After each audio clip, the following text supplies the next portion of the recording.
各位网友大家好，今天是2020年6月7号星期日，欢迎大家参加王健每日观察的直播的节目啊。那我们今天的题目是人民币的汇率注水工程啊，这个讲的是人民币汇率啊。这是我今天最终解决了一个我自己的疑问啊，就是人民币为什么今年以来这么坚挺啊？那我们先讲新闻啊。海关总署6月7号发布数据，与美元计5月份中国出口同比下降3.3%啊，低于4月份的6.8个百分点啊。那么进口下降16.7%啊，降幅扩大2.5个百分点啊。然后当月实现贸易顺差629亿，创历史新高啊。那么环比5月份环比是增长6.4%啊，进口环比增长5.1%，增速提高11个百分点。那么这是一个啊，这个数字呢，仍然是美学意义上的数字啊。它这个数字就是为了反映什么呢？反映中国在恢复啊，但是它没有实际的价值。为什么？因为西方国家整个全世界啊都还处于疫情阶段，所以它出口只跌了单位数的下跌3.3%，这完全不可信啊，非常不可信。然后出现了史上最高的贸易顺差，就是629亿啊。如果你再加上那个资本项目的顺差，理论上来说，中国5月份的就是国际收支应该有至少将近有1000亿美元的顺差吧啊。但是你看一下6月7号外管局公布5月份外汇储备的数据啊，是31017亿美元，比4月份增加了102亿美元啊。那么连续2个月增长。那么外管局说外管局的总经济师王春英说啊，那么主要是金融市场的这个资产价格波动啊，折算一下，外汇储备小幅上升啊，大概是这样。然后呢，5月份呢，境外机构托管的人民币债券是21130亿啊，环比就是比上个月增加了1119亿。那么这是一块啊，我把这几个主要的数字都跟大家报一下啊。然后金融管理局星期五，然后在纽约交易时段入市抛美元因为美元处于强方对美元港元一直在升7.75啊，强方水平啊。那么它就有个兑换保证，触发兑换保证，他们就进场金管局就进场出售了48亿港元啊。那么保证这个港元是强方是7.75，弱方是7.78，总之这两个位置上波动啊。那么整个的银行流动指标啊，银行体系里面的突破1000亿啊，流动资金突破1000亿，达到1045亿，说明什么？说明有一大笔的钱最近都在往香港跑。但是有个奇怪的现象，香港的资金新加坡4月份它的非居民的外汇存款暴涨了4倍。那么这个钱从哪里来呢？这个钱应该是从香港去的。大概有200多亿，将近300亿吧，300亿美元，大概是这样。那么你想一下，国安法一出来，那么香港的资金往新加坡跑，然后呢，你可以看到在香港市场呢，香港又有很多钱往香港跑啊，因为金管局在外汇市场买入外汇，卖出港元，那么有人在买港元，那谁在买港元呢？大家很清楚，肯定不是香港人啊，香港人都在买外汇啊，那么这就是一个维稳行情，还是个维稳行情，大概有杂音吗？杂音很强吗？杂音很严重吗？大家给我回应。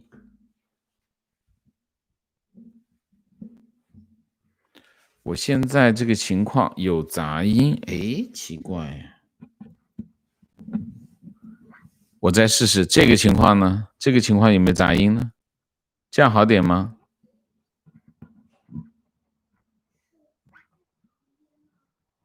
手机已经关掉了，很严重。我把这个这样呢？这样可以吗？这样还有杂音吗？可以吗？还有杂音？奇怪呀，我们这里啥都没有啊。更严重啊，就是争议，我把它关掉了，争议已经关掉了，还更严重了。干扰什么干扰呢？我们这里啥都没有啊。手机关掉了，电脑这么远，可以吗？现在好点吗？可以了是吧？好，那我们继续啊。电脑有这么远吗？好吧，我看一下，电脑有这么远 ，OK， 那就是电脑的问题了。OK， 好，行，可以停下来，不用发了。好了 ，OK， 停了好吗 ？OK，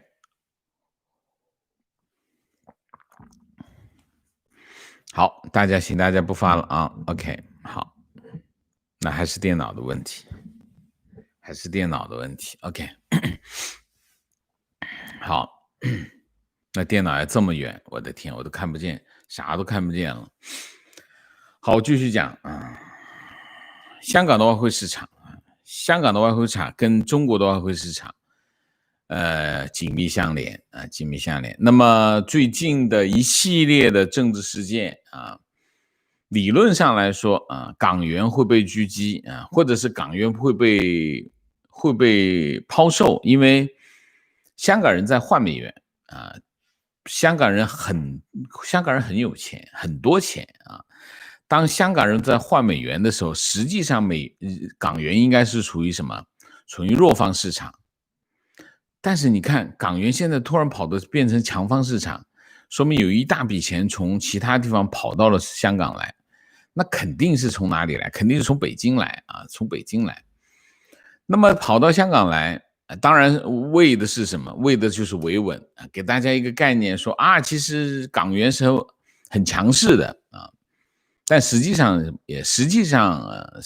如果当然你拿这笔钱来，当然是港元属于强势的啊。这是一头啊。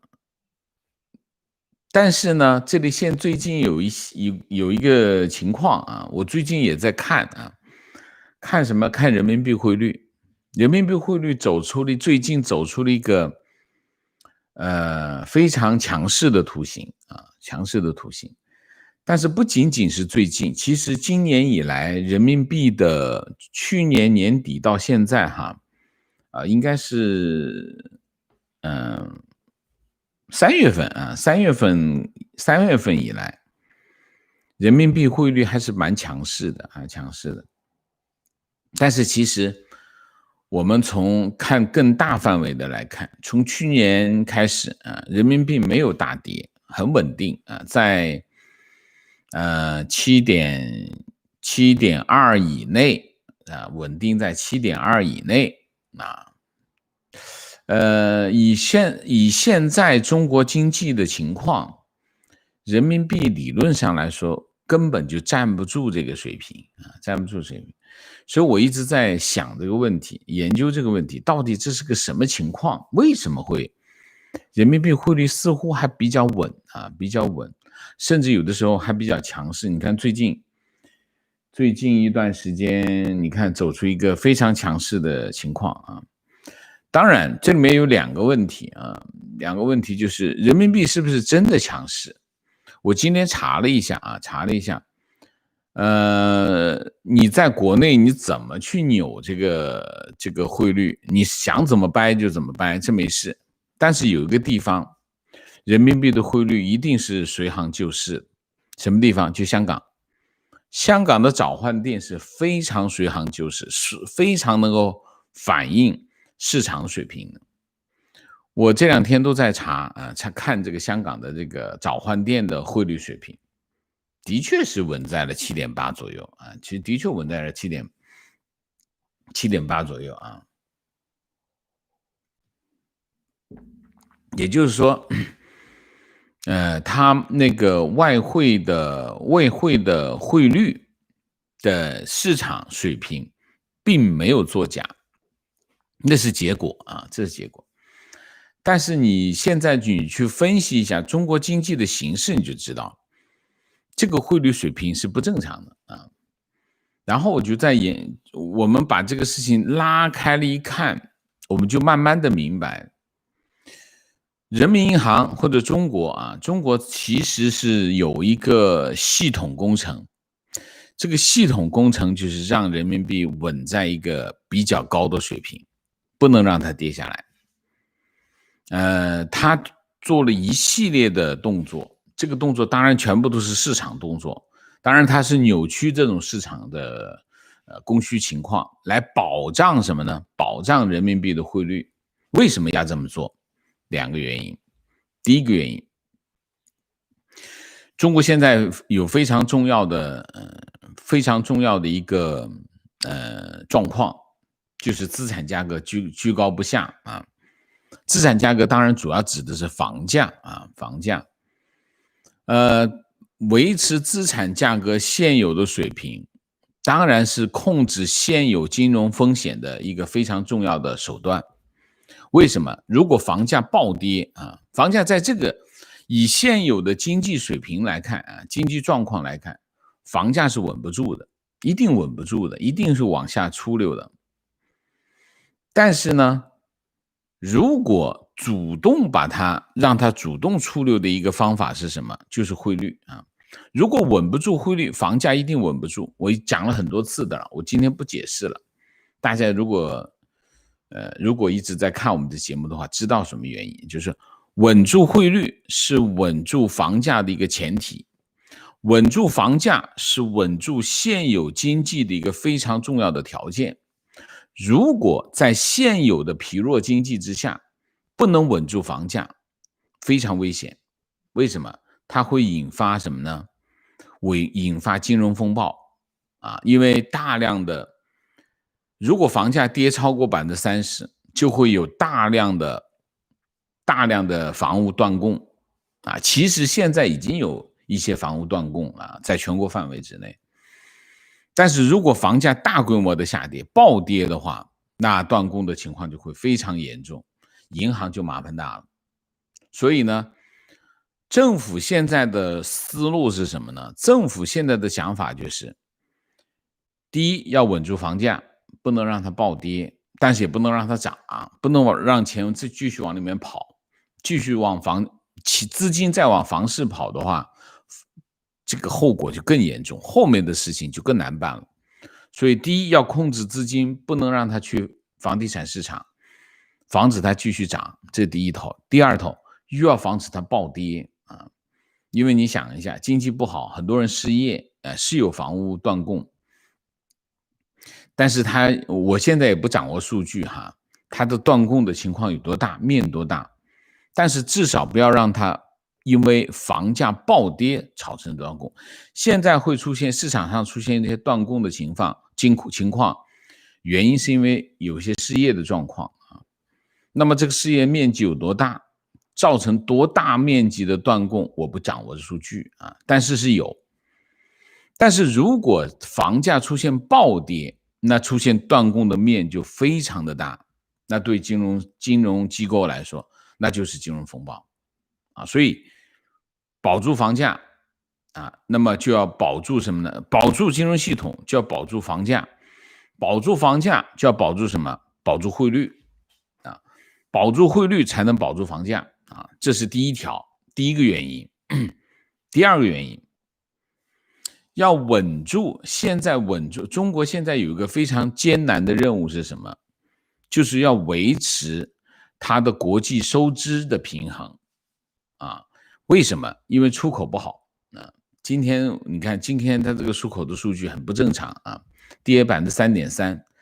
全球的这个疫情还没过去啊，中国出口一塌糊涂，它才跌3.3%，不 make sense。我们不谈啊。中国要维持什么呢？维持它的国际收支，维持国际收支啊。进出口我们不说啊，进出口已经这头已经有了。另外一头就是资本项目，进出口现在是不好啊，进口就更差啊。所以在进出口这个领域呢，贸易领域呢，它还维持顺差啊，是维持顺差，这是可以理解的。资本项目这一头，账面上一套，账面以外还有一套，什么意思呢？就是资本项目这一头呢，是账面上来看是顺差的啊。为什么？因为还是因为华尔街是中共的有力的支持者，华尔街帮助在全球的资金往中国的股市跟债市往它流入啊，这是个顺差这一头。中国的对外投资在暴跌因为他自己没钱了没外汇了怎么办？那就不投资了。那么所以这一头呢，就是基本上资本项目也是顺差，但是有一头是账面以外是什么？资本流出无法阻挡啊，就是我经常讲的一个道理，就是你再严格的外汇管制都挡不住资金外流的趋势啊。你只能减缓它，但是你不能阻挡。这一头呢很大，有多大没有人知道啊，没有人知道。但是不管有多大，他都要想办法维持住资本项目的顺差，才能保住人民币稳定。但是人民币汇率在现有水平下的稳定，才能够让那些资金往中国的资本市场跑。如果你在贬值的话呢，这些资金肯定不进来的。所以一头人民币保持稳定有两个迫切的需要，第一个资产价格，第二个人民币的流入这两个都关系到现在中国经济的生命线。好，那它怎么稳住呢？怎么能够稳住人民币汇率呢？它不能够大家记住，它不能够用外汇储备进市场的方法来解决这个问题。为什么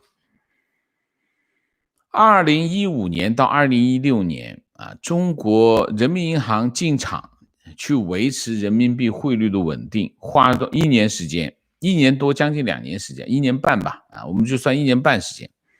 人民银行在外汇市场花了多少钱去维持人民币汇率的稳定？1万亿所以原来中国的外汇储备有多少钱？多少？4万亿，从4万亿跌到了3万亿，4万亿跌到3万亿，人民银行就知道它不能够在外汇市场的手段来维持人民币汇率稳定，因为它会花掉它的外汇储备。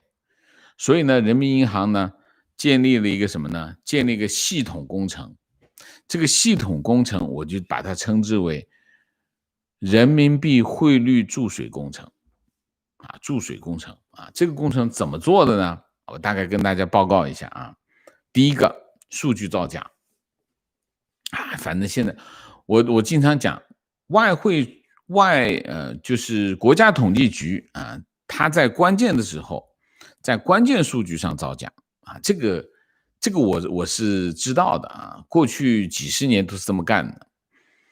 但是从去年以来，这个国家统计局的造假就不是关键数据的关键时候的造假，是全面性的造假啊，全面性的造假。全面性的造假只有一个目的，就是让你有个错觉。什么错觉？觉得中国经济欣欣向荣啊。如果中国经济欣欣向荣的话，你还会去搞这个地摊经济吗？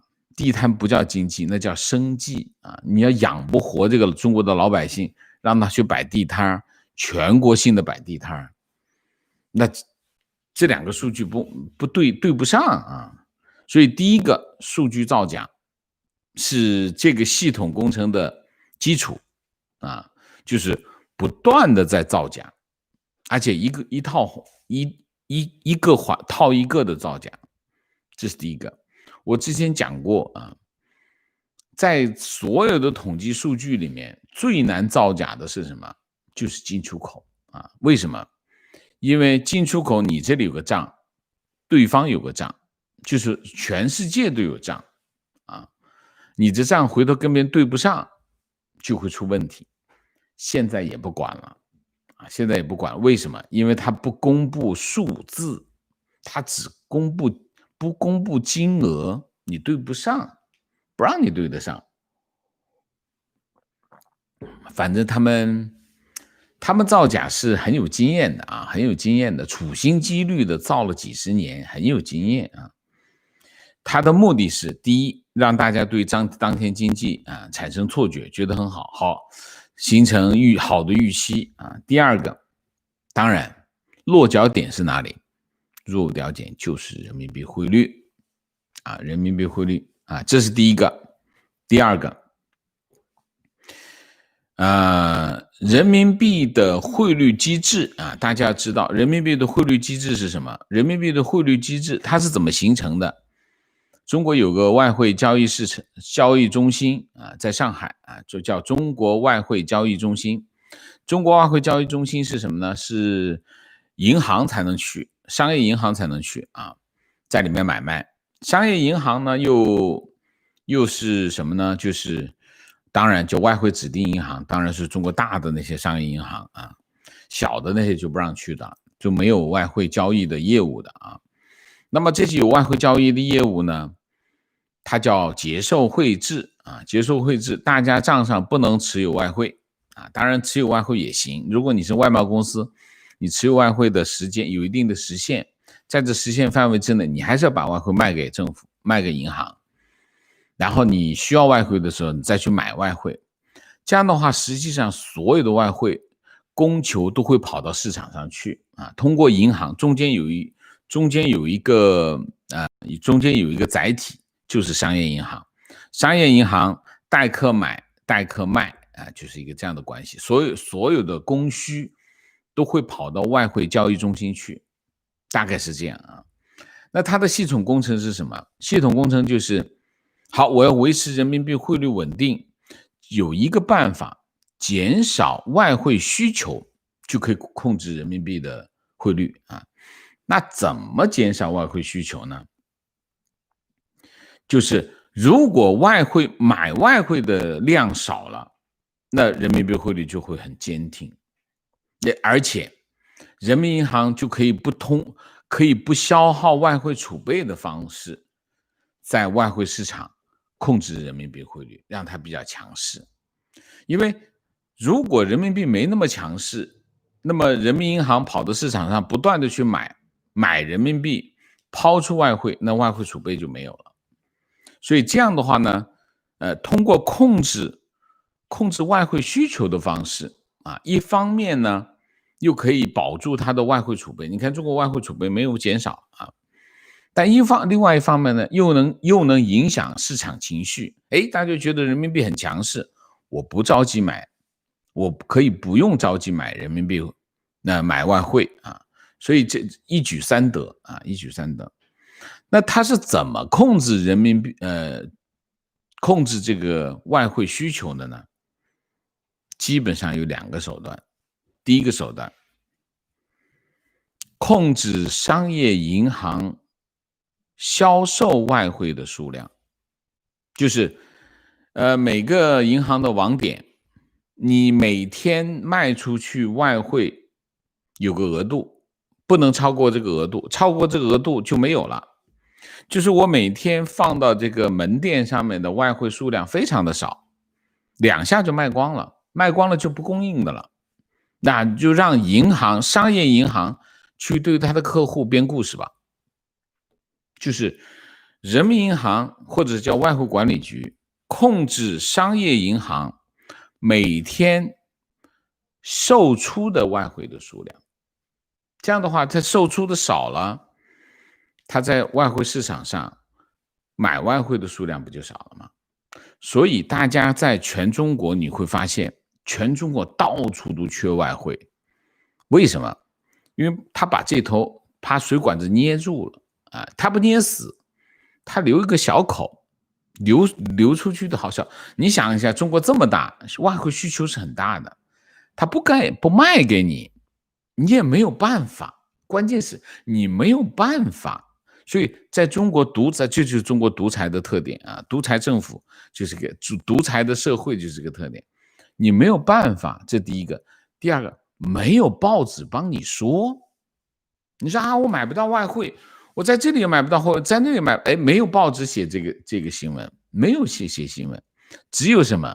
只有我们的网友跑到这里来讲啊，告诉我啊，我买不到外汇。你看我这个全深圳商业银行，我跑了几个网点，想买1万块钱外汇，我跑了4个网点，招商银行跑了4个网点，跑了1天才买了3000多块钱外汇，就是这个原因。他就把商业银行的受贿每天受贿的数量捏得非常小，他一捏小之后，在市场上外汇的需求就减少，外汇需求减少的话，那人民币汇率不就稳定了吗？这是一个方法啊，这是一个手段。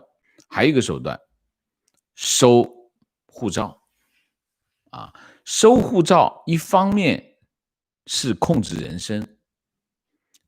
身自由，不让老百姓随便出国。谁让你出国？不让你出国。但是另外一头，旅游项在中国的非货物贸易当中啊，我们叫经常项目当中，它是最大规模的赤字。旅游项啊，出国旅游，中国的居民跑到国外去旅游，他要带着外汇去的。所以呢，中国旅游这一块，旅游这一头，它是个大头，他把这头一捏死，外汇需求又减少了。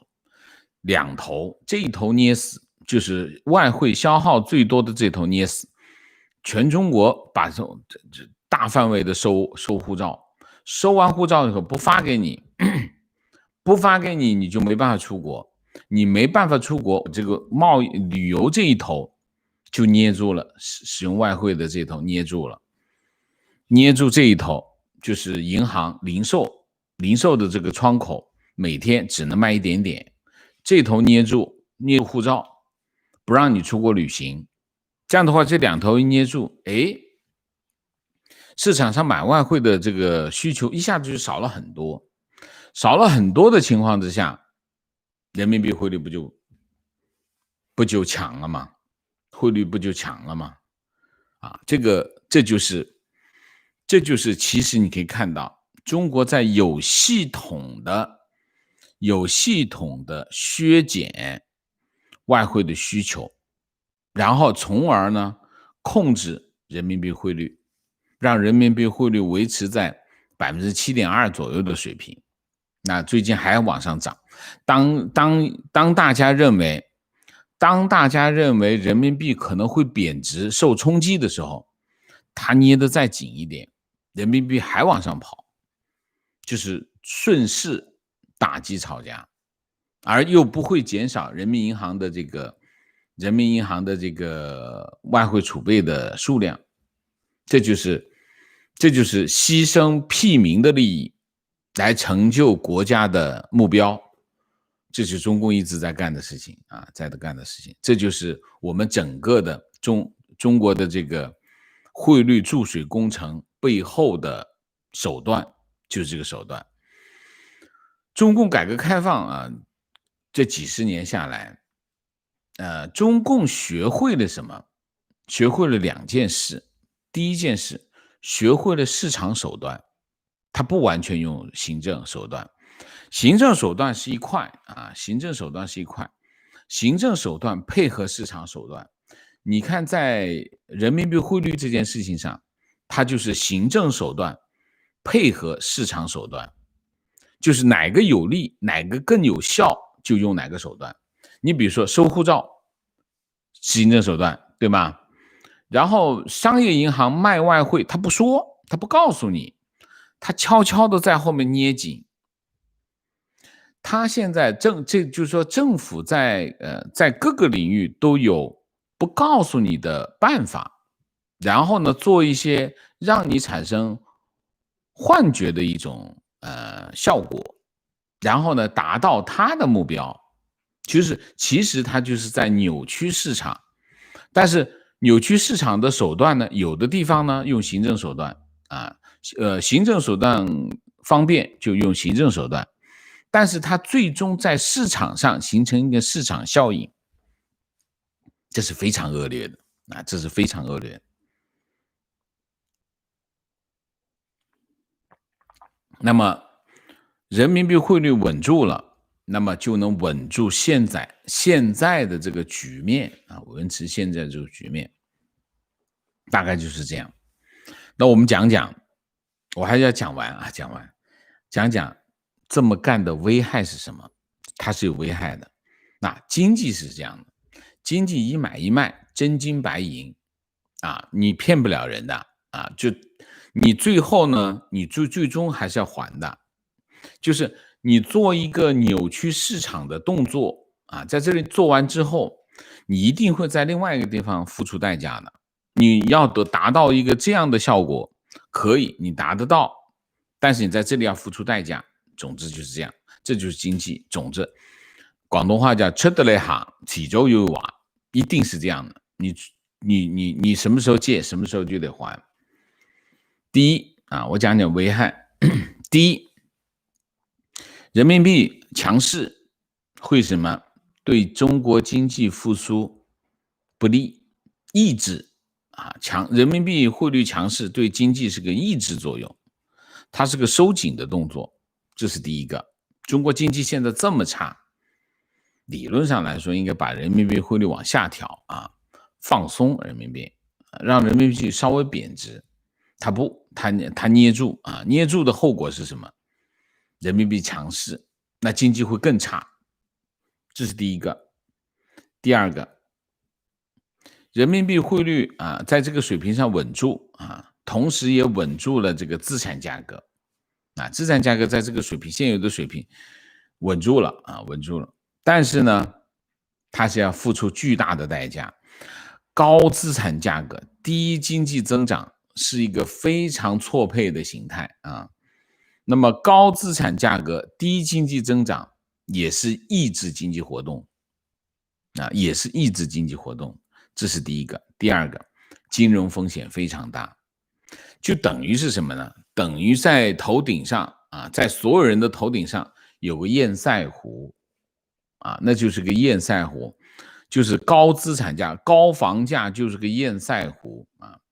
这个堰塞湖有一天突然怎么呢？崩溃了，突然一个崩溃了，啊，后果是灾难性的，那中国经济就一片废墟啊。所以这其实所有人头顶上就有个堰塞湖啊，这是个非常危险的动作啊，非常危险的动作。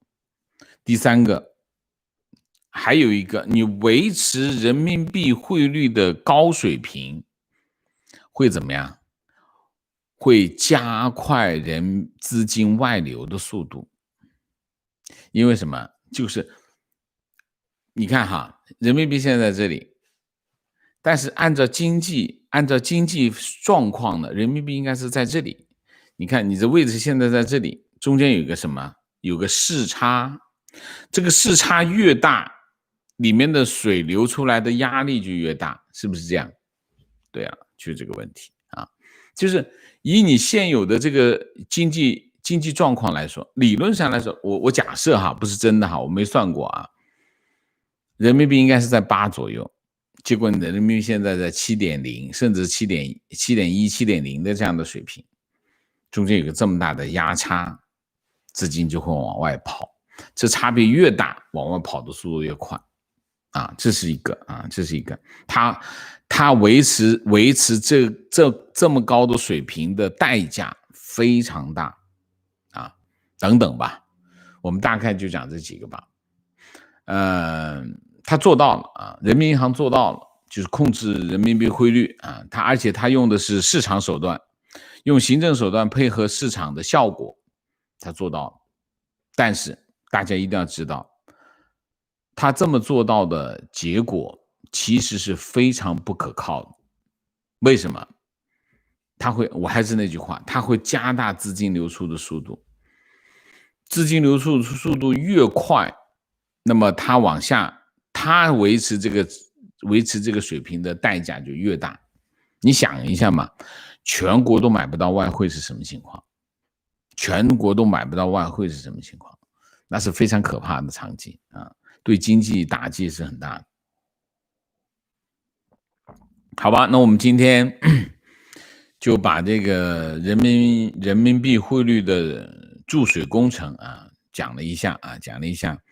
我们还是要密切关注人民币汇率啊，人民币汇率现在是处于一个极度扭曲的状态啊，大家要很小心啊，在人民币汇率的问题上要非常小心啊，这里面有人民银行的意愿，有市场的意愿，有政府的行政手段等等，很多因素交织在一起啊，哪个因素会发生决定性的改变不好说，所以你现在很难去判断人民币的离岸价，特别是人民币的离岸价，它的走势不好判断。为什么？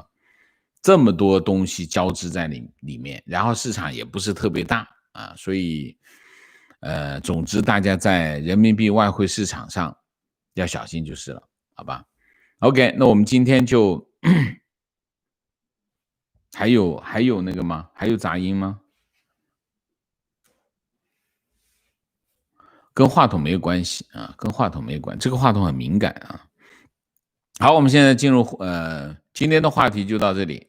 那我们下面进入互动啊，进入互动之后例行公事，请大家点赞，请新来的网友订阅，请大家加入我的会员，支持我做更好的节目啊。这里特别提醒一下，请大家尽量的帮我点赞，就在这里啊，就在这里。那么点个赞，让我能够抵抗平台的限流以及5毛的捣乱啊，这个是我就不具体说了。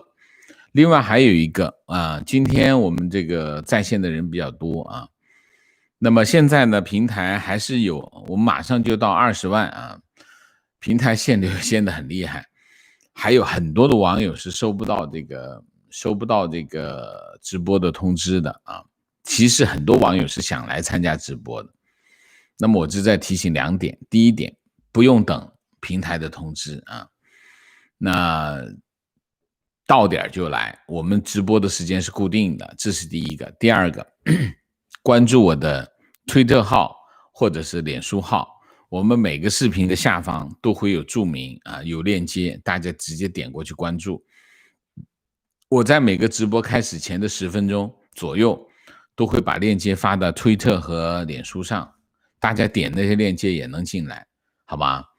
另外呢，就是因为我们到了20万左右了，那么平台还会帮我们洗粉啊，所以请大家回去还是要检查一下，王健的频道还在不在啊？不在就再恢复啊，恢复订阅啊，这块最近是比较严重啊，我亲眼看到那个数字的变动啊，好吧？那我们下面就进入互动，请大家不要聊天啊，3个情况、问题、观点，好吗？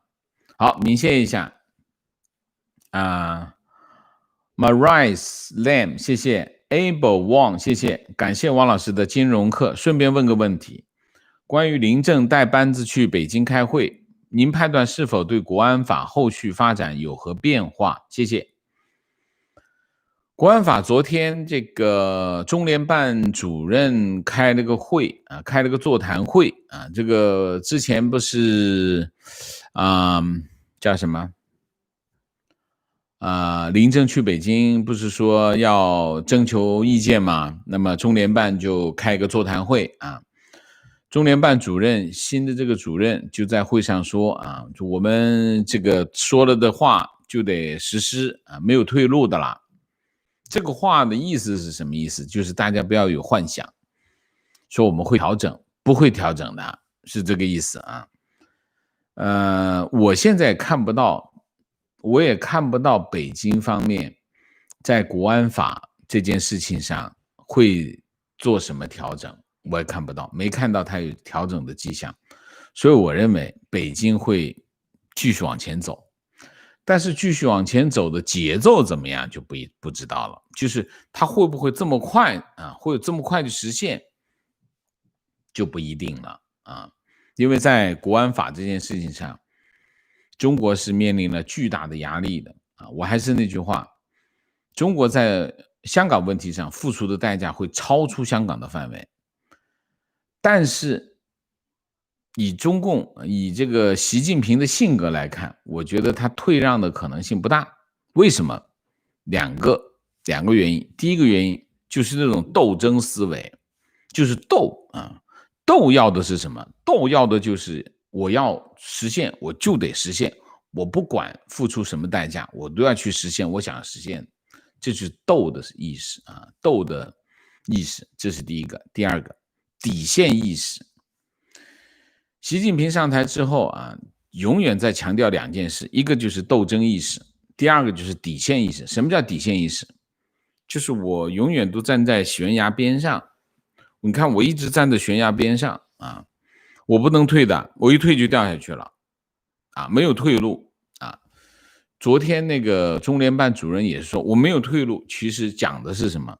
讲的就是底线意识啊。习近平大会场合上天天讲斗争意识、底线意识，中共其实中共一直见证到现在，也不是中共诞生到现在，它就永远是这两个意识，这是它的基因，所以我不觉得在国安法这件事情上，中共会做太大的调整，他会把节奏拉长，在观察有可能啊，但是变没看到，好吗？Rene Mark 谢谢杨梅子谢谢，贝拉瑞谢谢，辛苦王老师和美西，请大家使劲点赞。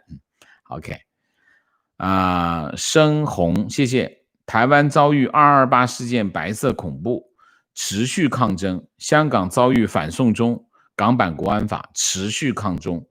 中国遭遇8964怂了，墙内人撑香港，才会让墙内的人民过得更好，非常正确。小玉99谢谢，庆祝韩国瑜高票被罢，中共邪恶又一次挫败。谢谢王老师每天孜孜不倦的支持和正确的价值观普及讲座，我们继续啊，谢谢 Lina 徐谢谢 QZ 谢谢王 Sir 的分析。之前还和家人说人民币在香港事件后肯定守不住了，现在知道原因了。是的，它的代价就是什么？人民币现在守住的原因是什么？就是牺牲屁民的利益啊，就是屁民用不到外汇，它就稳住了啊。情况加反馈，为王先生昨天的一句话点赞：理想与现实手段都应该是道德的，否则即便实现理想也毫无意义。无独有偶，我在油管上看了许知远采访华大基因的汪建，他就是追求技术进步而无视伦理思考的那种人。武汉病毒也在今年爆雷，我有种担心，中国的高知人群缺乏基本的道德伦理素质，会为社会带来多大的风险。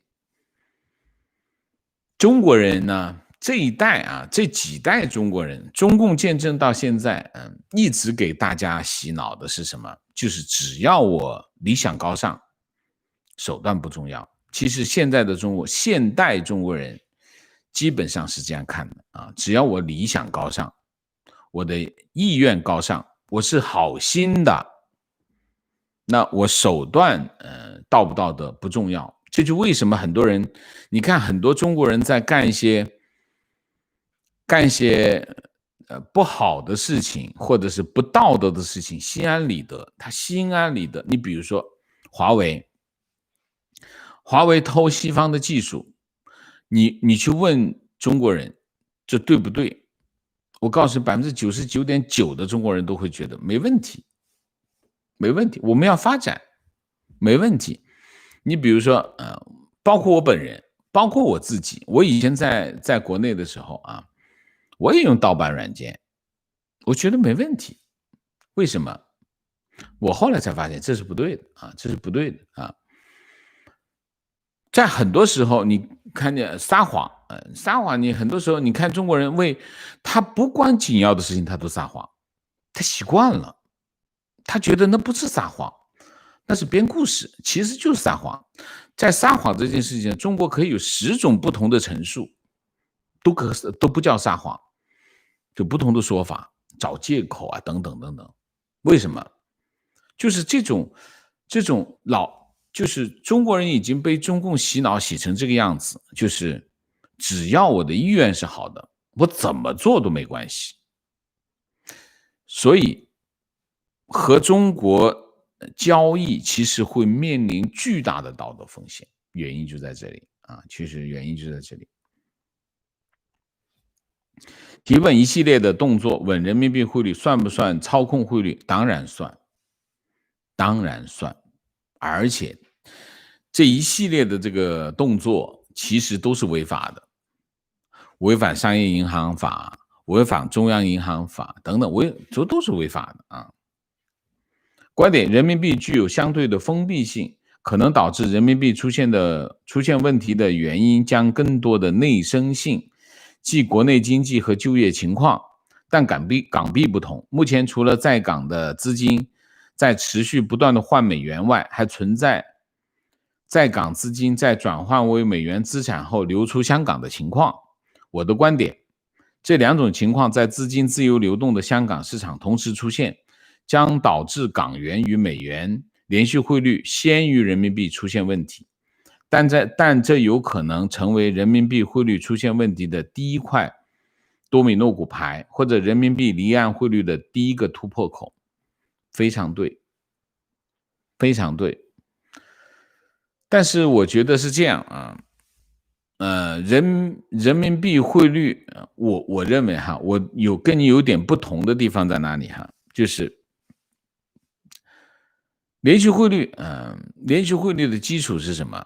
连续汇率的基础是2个，第一个，连续汇率背后的外汇储备啊，这是第一个基础。第二个基础就是港人对港币的信心，就这2个基础。这2个基础缺一不可，这基本上是港元的2个基石啊，2个基石。那么现在港人对港元有没有信心？信心在崩溃当中啊，你不能全部都没信心，也不是啊，有些人还在疑惑当中啊，那么信心在崩溃的过程啊。港元有没有外汇储备？有外汇储备，它还在啊，所以连续汇率这件事情会继续下去啊。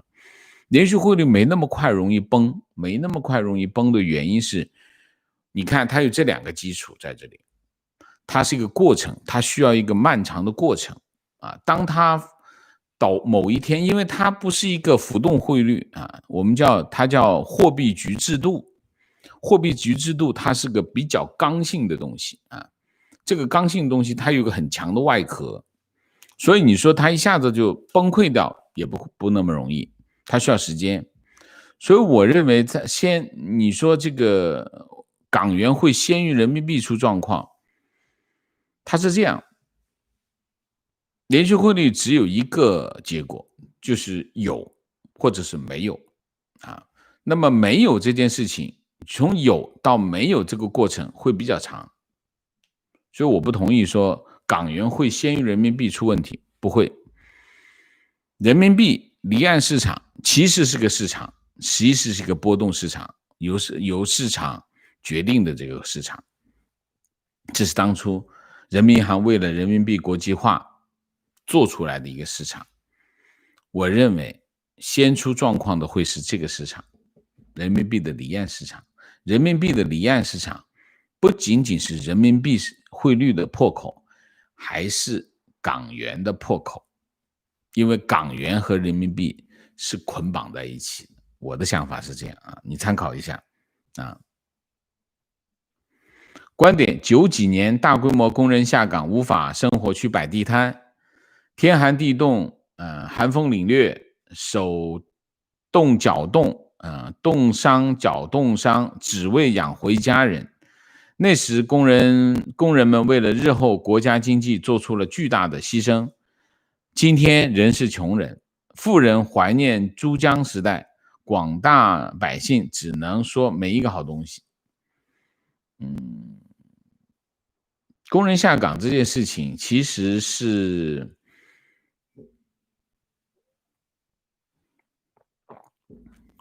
这样，我这么看这个问题啊，国企也好，国营单位也好啊，其实政府事业单位也好，其实政府都是政府的部门，包括国企啊，国企只是一个政府部门的一个延伸啊。不管怎么样啊，中共建政有一个非常基本的契约，就是跟人民的一个基本契约是什么？他呢获得呢一个绝对的权利，同时把老百姓他只养一部分，他养不起那么多，就把城里的人啊养起来，就放在单位里，终身制，我就养你一辈子，但是你给我绝大的权利，农民我不管。所以为什么中国会有城乡差别的原因，就是城里人他政府养起来啊，终身制铁饭碗，但是呢让渡了权力给政府，大概是一件这样的事情啊。农村农民我就不管了，那我通过这个工业品跟农业品的这种剪刀差剥削农民，维持对城市人口的这种支持啊。好，改革开放是什么？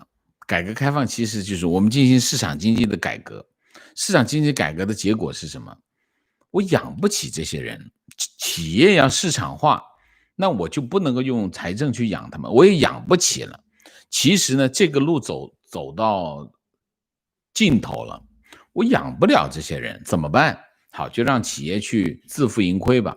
自负盈亏哪养得起那么多工人？那就要让大家下岗。一让大家下岗呢，这件事情变成了什么呢？中共单方面违约，你本来我给你绝对的权利，你养我一辈子，对吧？你现在不养我一辈子，你应该把权利还给我。其实当时一个非常重要的一个改变是什么？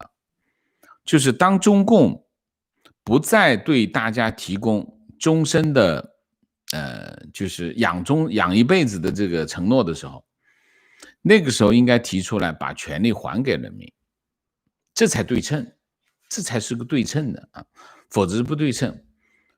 但是你看，就出来了个8964，中共就镇压6·4事件，把人民打趴下，然后呢，他就一方面他不养大家，一方面他继续持有绝对的权利，这就是过去几十年干的事情。所以你说它没一个好东西，你要知道它为什么不是个好东西，原因就在这里啊。情况 CCP 发布疫情白皮书，一顿乱编，统一口径。王老师有没有时间讲讲？我不讲。为什么？这种胡说你讲了干啥啊？让他没有出这本书的任何价值。情况新的阴私护照已经办不起来，老护照过期要续也不给做了，去派出所要办也不给办。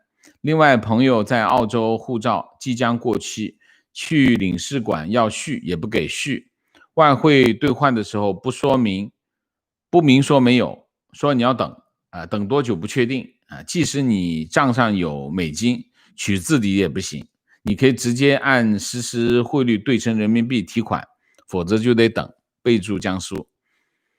全中国都是这样，就是牺牲屁民的利益观点个人分析判断，最近一段时间以来，港元汇率和股市相对稳定，至少有甚至有小幅的升值，触及强方兑换市场，千万不要抱有侥幸心理，以为没事了，其实是港元被大幅做空的前兆。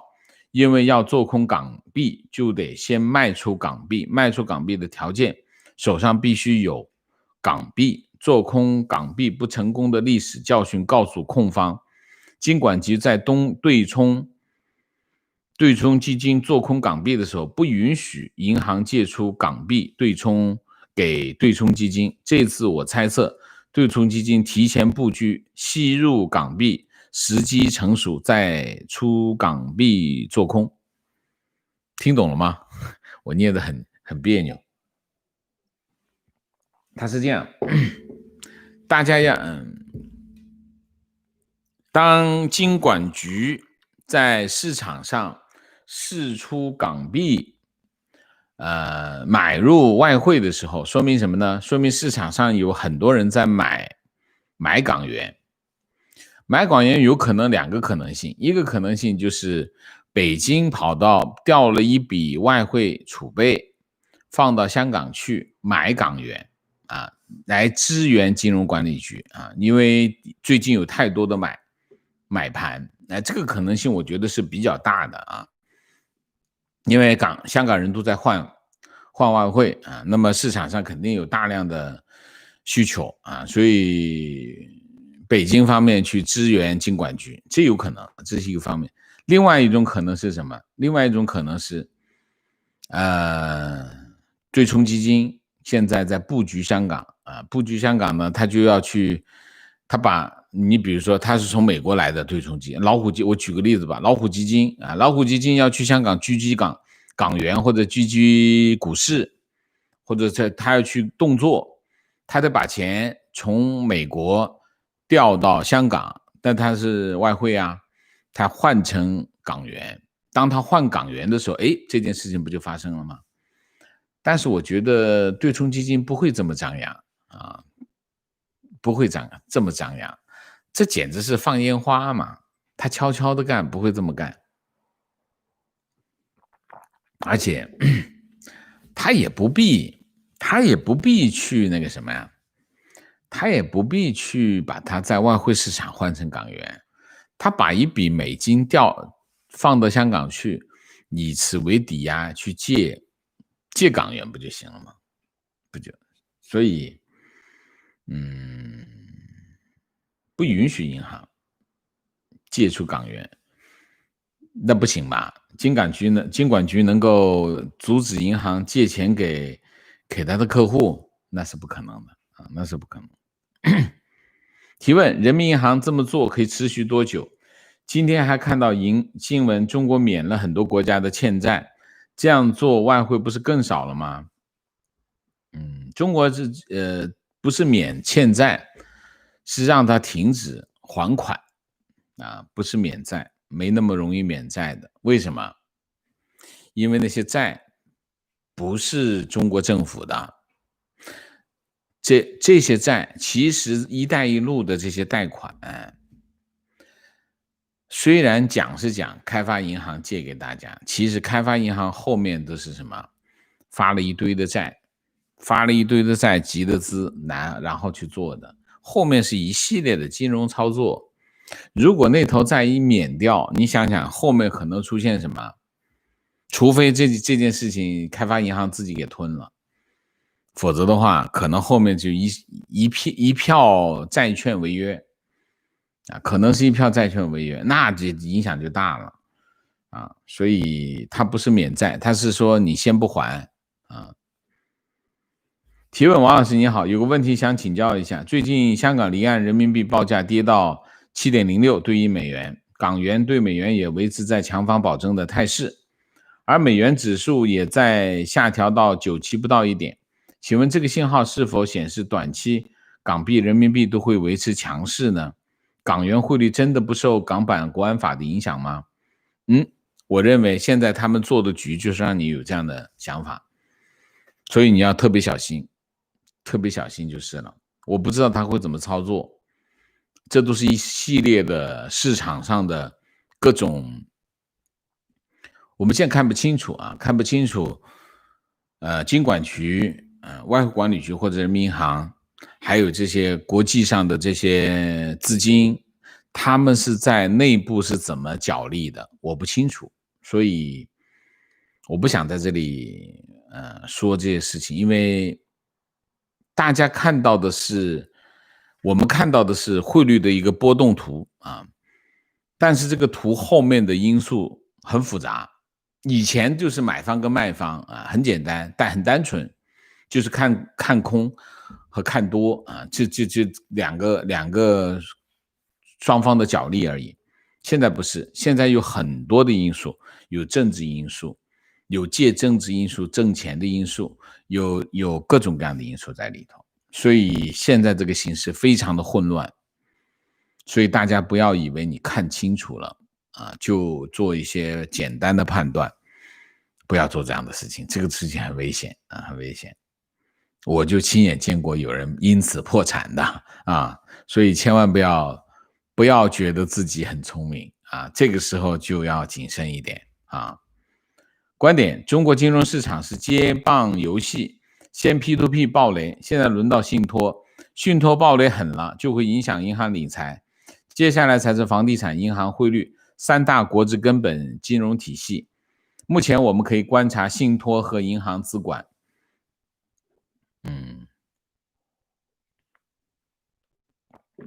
有个问题想请教一下王老师，你判断中国会保房还是保汇率？这个问题经常有，是你一直在问这个问题吗？我再重复一点，中国要保房价就必须保汇率啊！我再讲一遍，就要保房价就必须保汇率，保不住汇率就保不住房价。OK 啊？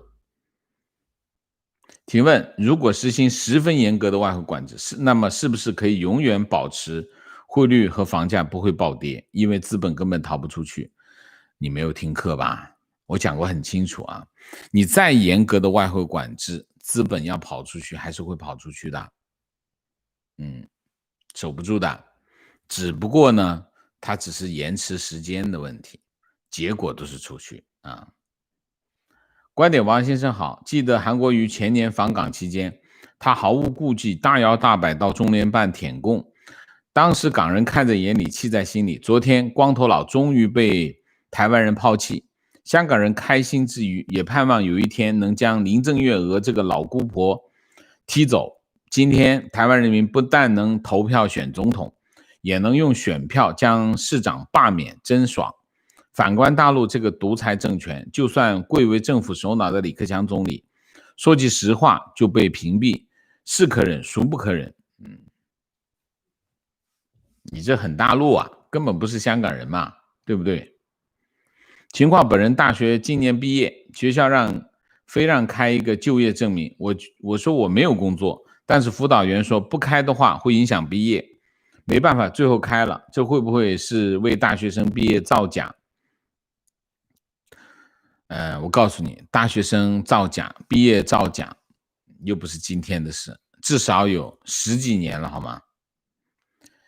情况：坐标天津，昨天天津之眼的夜市发生了踩踏，一个孩子被踩，生死未卜。媒体也不报道。今天政府果断叫停了夜市，遍地垃圾的地摊经济就是个笑话。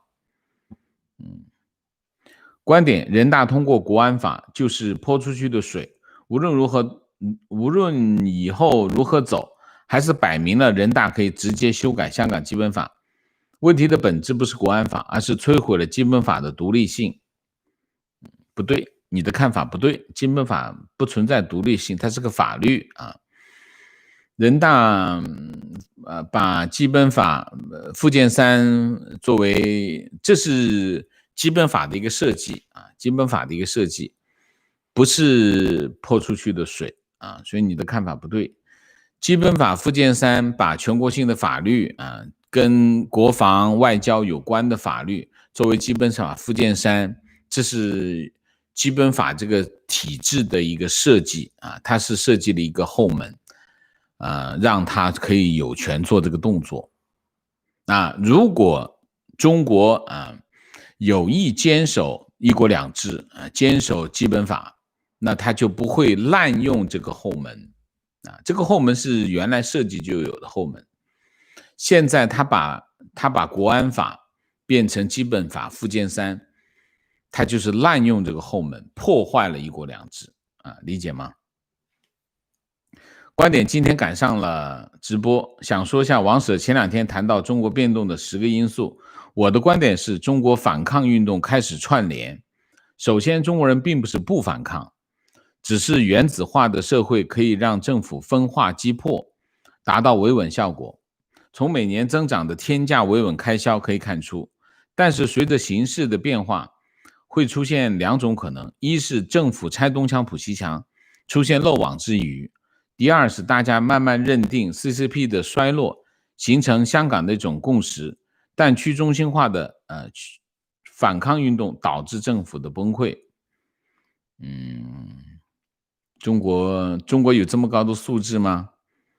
我有点怀疑啊。香港为什么会有一个去中心化的反抗运动？这跟香港整体社会的发展水平是有关系的啊。中国不好说也许会有吧，我看不到，我没看到，不是我看不到，我没看到观点：中国一贯实行强制接汇，外贸公司赚了外汇，得到的是人民币不是这样所有的外贸公司，它都可以收到的外汇都可以自己去选择结汇的时间。你可以晚一点结汇但是你最终要结，但是不是强制结汇，是要你自己主动去结汇明谢谢谢这个三根铜谢谢 Daniel 梁谢谢李志毅谢谢支持王老师。习近平就是不在社会上制造点敌我矛盾就不会办事， CCP 就是没有敌我矛盾就活不下去的党，非常对Bark 商谢谢，以林孙谢谢，赞王老师三观正，帮助我重新建立正确的思维方式。注意休息，保重身体，祝您周末愉快，谢谢张克林谢谢。好，我们今天的节目就到这里，感谢大家的参与我们下个节目再见。